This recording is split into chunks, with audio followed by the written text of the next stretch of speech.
for this opportunity for us to continue in our lesson in the Adab in Sulukil Mureed and Muqaddimah Hadramiyah. And we pray that Allah subhanahu wa ta'ala bless us with the guidance and bless us in your goodness in dunya and akhirah. May Allah subhanahu wa ta'ala open for us in the doors of knowledge and husnul khitam. And may Allah gather us with Prophet sallallahu alaihi wasallam Yawm al-Qiyamah, Ameen, Ya Rabbal Alameen. So Alhamdulillah, as what I mentioned earlier, this is our first lesson on site. And we hope this can be continuous, inshallah, from this week onwards. Hopefully we can complete our books, inshallah, on time. And hopefully before we move on to the new mosque, that we can go on to the next level, inshallah. So now we will enter into the book Adab Sulukil Mureed. So we are now at chapter 19, page 48, where Al-Imam Al-Haddad speaks about the company of a teacher, or a company of a person who is close to Allah subhanahu wa ta'ala. So in Islam, it is an important pillar in the path to Allah subhanahu wa ta'ala, that a person associate himself or keep himself with the company of the pious. In the Quran, Allah subhanahu wa ta'ala mentioned, Ya ayyuhalladhina amanu taqullah wa kunu ma'as sadiqeen. Yani, O believers, fear Allah subhanahu wa ta'ala, be God conscious, meaning in His obedience outwardly and inwardly. And then Allah subhanahu wa ta'ala mentioned, wa kunu ma'as sadiqeen, and always be any people who are truthful to Allah subhanahu wa ta'ala. So in Islam, we have this importance of what our ulama mentioned as the as-sohbah, the company of people who are pious, people who remember Allah subhanahu wa ta'ala, people who are close to Allah, people who are sincere, people who possess good characteristics. Because the human nature is that we will be influenced by the people around us. We will be influenced by the people around us. And this is based on the hadith of the Prophet sallallahu alaihi wasallam, where the Prophet mentioned, Al-mar'u ala dini khalilihi. Yani the religion of a person is based on the religion of his khalil. Khalil is a close friend. So here the Prophet sallallahu alaihi wasallam mentioned that there is influence. When you are with people who are good, it will influence you, and you will attain goodness from this person. And likewise, when we are with people who are bad, we will also slowly become like them. So the Prophet mentioned, فَلْيَنْظُرْ مَنْ يُخَالِلْ. So a person must see who are his companions, because companions have a deep impact on our spiritual state. So it is important for us to look at this aspect. Are we mixing with people who are God conscious? Are we mixing with people who are close to Allah subhanahu wa ta'ala? Are we mixing with people who are constantly having this importance in your deen? Or we are mixing with the opposite? We are mixing with people who have no remembrance of Allah subhanahu wa ta'ala, or no importance of deen in their hearts. So this is important. So while we are seeking knowledge, also we must be mindful of the people around us. So do not put ourselves in situations where we are closely related to people who are away from Allah subhanahu wa ta'ala. But that does not mean we do not do da'wah. Here we are speaking about companionship. Inshallah, we are speaking about companionship. So if you look at the Sahaba radiallahu anhum, they have the Prophet sallallahu alaihi wasallam, and they are influenced by the Prophet sallallahu alaihi wasallam spiritually.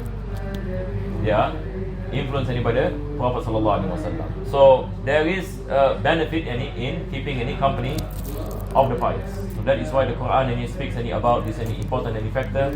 Likewise, the Prophet sallallahu alaihi wasallam mentioned about this importance. But here Al-Imam Al-Haddad is speaking above than that. Al-Imam Al-Haddad is speaking about what our scholars mention as Al-Shaykh Al-Kamil. Al-Shaykh Al-Kamil.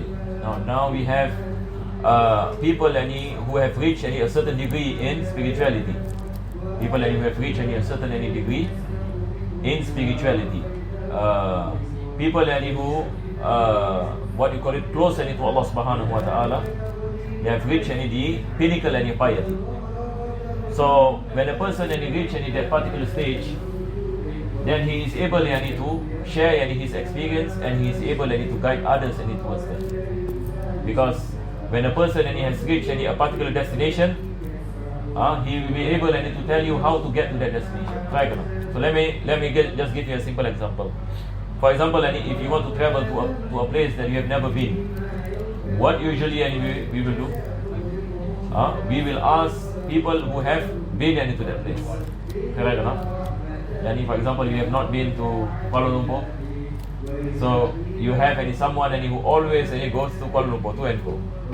So you will ask him certain questions. How does he get there, and what are the preparation, what are the things that you need to look out for, what are the things that you need, and so on and so forth. So this is a physical travel. But what about any spiritual travel to Allah subhanahu wa ta'ala? So a person who has reached Allah subhanahu wa ta'ala, a person who has reached Allah subhanahu wa ta'ala is able to guide those others to reach Allah subhanahu wa ta'ala. So Al-Imam Al-Haddad speaks about a particular teacher or a particular person who has traveled this path and reached the pinnacle of taqwa to Allah subhanahu wa ta'ala. So for example, Al-Imam Al-Taqdir in the commentary of Kharida Bahiyya, he speaks extensively about the conditions. There is this explanation about the 7 types of nafs. This is part of the explanation that when a person has reached the level of lawama, and then after that mutma'inna, and then radiyah, mardiyah, and then lastly we have what is called as al-kamila. So these are the 7 stages where a person goes through these stages and reach the pinnacle.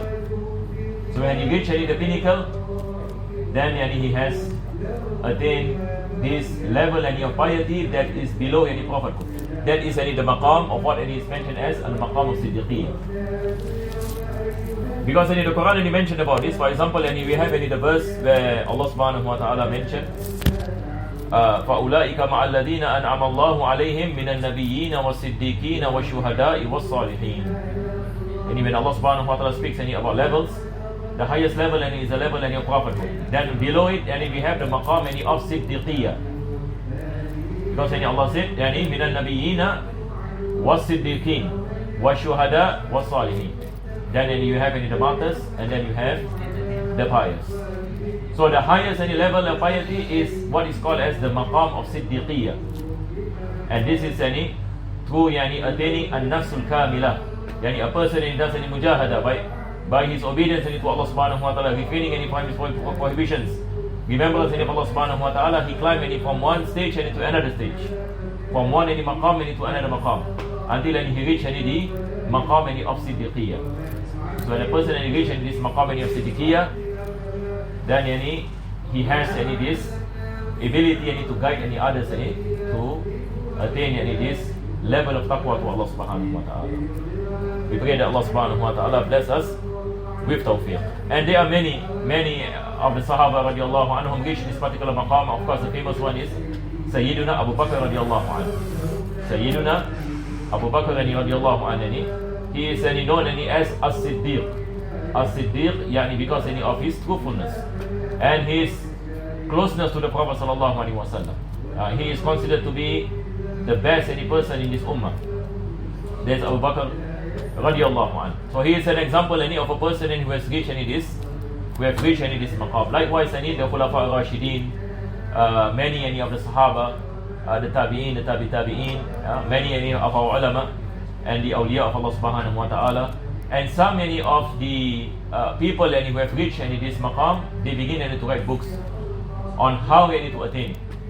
They begin to write books on the spiritual path to Allah subhanahu wa ta'ala. And these books today are known as the books of tasawwuf. So for example, we have famous awliya who are gifted by Allah subhanahu wa ta'ala, not only they have reached this level, but they are able to educate, and they wrote books that serve as the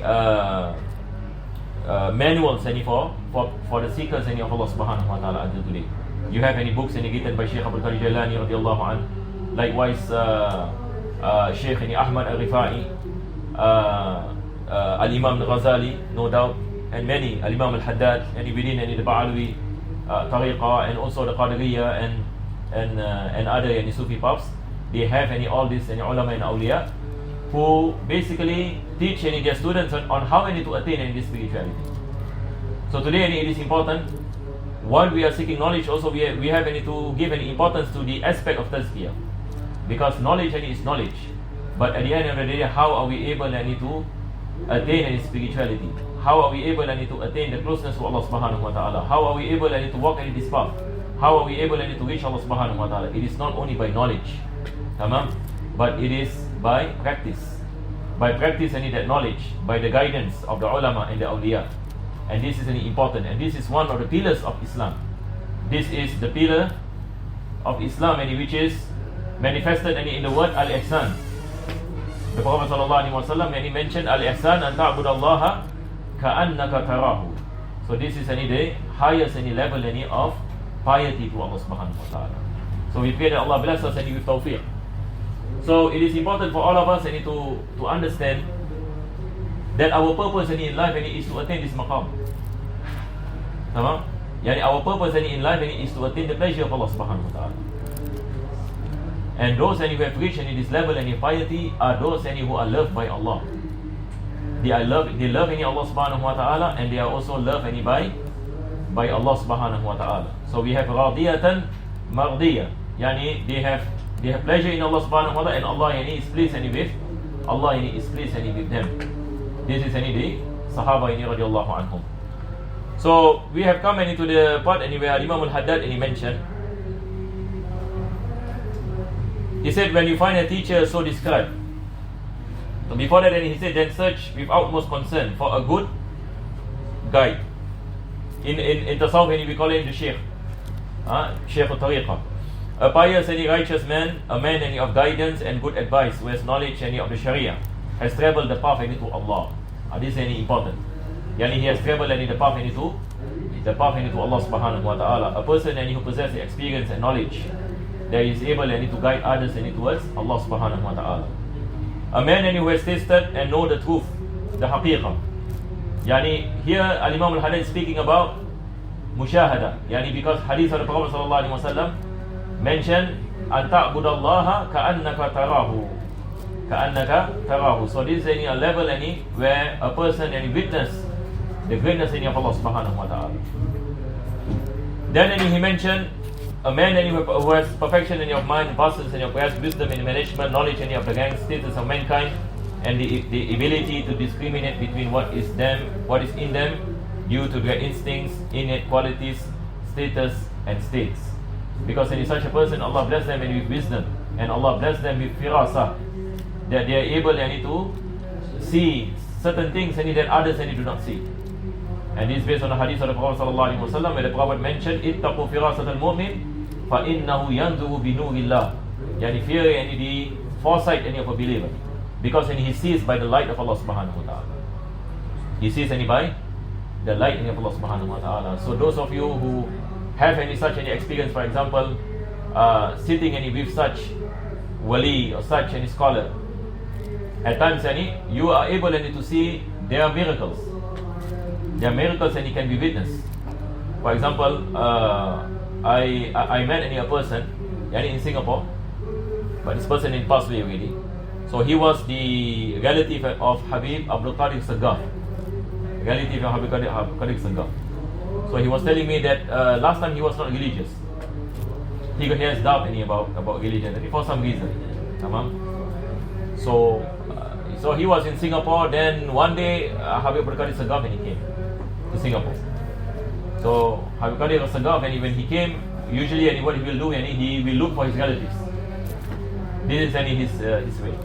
So he will want to contact every single relative, and he wants to know who is that person, this person, because he has so many blood ties here. So he was contacted, this person, and he was contacted. He said Habib Karik Sagaf, and he wanted to see you. So he was a bit hesitant. But since this what you call a person, and he came very far away from Jeddah, so he came. So he said that okay, he met Habib Karik Sagaf, and then when he met Habib Karik Sagaf, and Habib Karik Sagaf, and he looked at him and said, "You have a problem. You are facing some problem." So he was saying, "Yes, actually yes, I'm facing any problem." So he was asking, "What problem are you facing?" So he said that I wanted to buy a house. I wanted to buy a house, but I am now in the fourth in the queue. I'm fourth in the queue. I really would like that house, but the possibility of getting that house is almost impossible because I'm in the fourth in the queue. So because it's a government, look at him and said that you will get a house. You will get a house. So this person, and he was telling me. So he was saying, yeah, in my heart, and I say maybe, inshallah, but most probably not. And then 1 hour later, and he said the agent, house agent, and he called him up and told him that, do you need a house, and you want to buy the house? So he said, of course, I want to buy a house. So if you want, then you come down and we can settle any agreement and all these things. At the end, he got the house. So end up to cut the story short, and he asked me, how come did this person know that I will get the house? So I told him because the what you call it, this wali of Allah subhanahu wa ta'ala, Allah bless them with certain knowledge, and this is in the basis of inspiration. There is no revelation after prophets and messengers, after our Prophet sallallahu alaihi wasallam, but there is ilham, there is firasa. So that is why so many of the awliya, they are able to know something that others do not know. So we will only understand this if you meet any people, or you meet or you see it by yourself. So that is why it is important that we mix with people of Allah subhanahu wa ta'ala. By witnessing any miracles, is one of the ways that can boost our iman. Because the awliya of Allah subhanahu wa ta'ala, Allah not only bless them with inspiration, but Allah bless them with miracles. So this is just so many examples of the many examples and experiences of what the people witness when they mix with the people of Allah subhanahu wa ta'ala. So Imam al-Haddad mentioned, when you find a teacher, so describes, attach yourself to and depend on him. So here Imam al-Haddad is speaking about a Shaykh al-Kamil, a person who has reached this maqam of ihsan, the person who has reached the nafsul kamila, a person who has gone through this path. So if you are able to find, then you have to attach yourself, and then you depend on him, meaning for his guidance, because such a person is guided by Allah subhanahu wa ta'ala. Give him any command over all of your affairs, and take his advice and suggestions in everything that concerns you, because he is a parable of our fathers. Just like a child, he is jahil and he doesn't know a lot of things. The father is the one who will bring the child to certain places. So for common people in front of those who have reached Allah subhanahu wa ta'ala, they are like children. So they are in need of guidance. So such teachers, not only they are rare to find, but they are around. But we pray to Allah subhanahu wa ta'ala that Allah bless us with their company. Ameen. Ya Rabbal Alameen. Follow his example in everything he says or does, except in those things which are specific to his status as a shaykh. Like a shaykh has to mix with the general public in their daily routine, speak to them gently and evenly, go out to the people whether they are near and far from Allah subhanahu wa ta'ala. So inshallah we will stop here because of time, before we enter into Muqaddimah Hadramiyah inshallah ta'ala.